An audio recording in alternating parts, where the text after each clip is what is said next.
Was that the J&K government had nothing to do with Afzal Guru's execution, which I can tell you in no uncertain terms would not have been forthcoming. Why? It wouldn't have. We wouldn't have done it.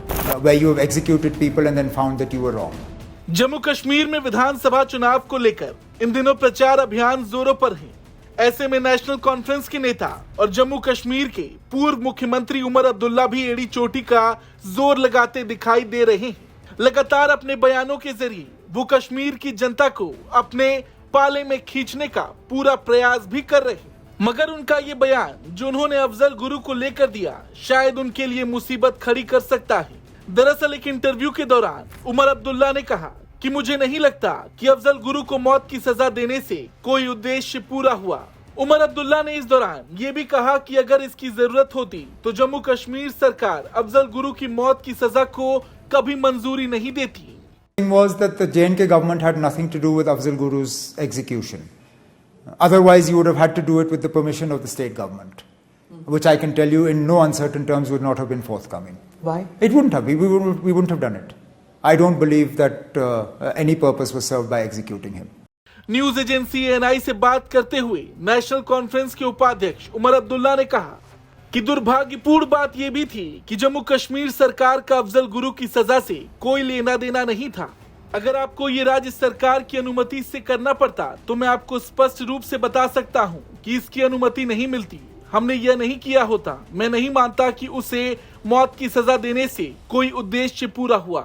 Was that the J&K government had nothing to do with Afzal Guru's execution. Otherwise, you would have had to do it with the permission of the state government, which I can tell you in no uncertain terms would not have been forthcoming. Why? It wouldn't have. We wouldn't have done it.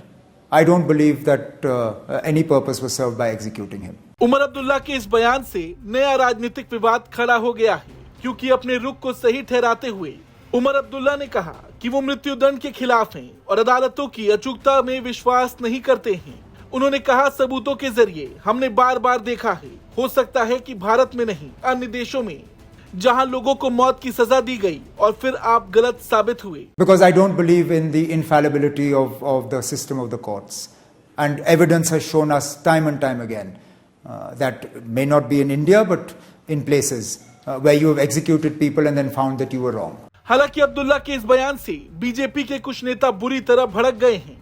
Jammu Kashmir के पूर्व deputy CM और BJP नेता कविंदर गुप्ता ने उमर अब्दुल्ला से पूछा है कि अगर भारत के खिलाफ साजिश करने वाले राष्ट्र विरोधी तत्वों को मौत की सजा दी जाती है तो उन्हें इस पर आपत्ति क्यों है। वो आतंकवादियों से समर्थन ले रहे हैं, इसलिए वो ऐसी भाषा बोल रहे हैं। बता दें जम्मू कश्मीर में 3 चरण में चुनाव होंगे। पहले चरण में 24 सीटों पर 18 सितंबर, दूसरे चरण में 26 सीटों पर 25 सितंबर और तीसरे चरण में 40 सीटों पर 1 अक्टूबर को वोटिंग होगी। चुनाव के नतीजे 8 अक्टूबर को घोषित किए जाएंगे। लेकिन उससे पहले उमर अब्दुल्ला ने आतंकी अफजल गुरु को लेकर जो बयान दिया है उस पर आपका क्या कुछ कहना है, कमेंट करके जरूर बताएं। ब्यूरो रिपोर्ट, भारत तक।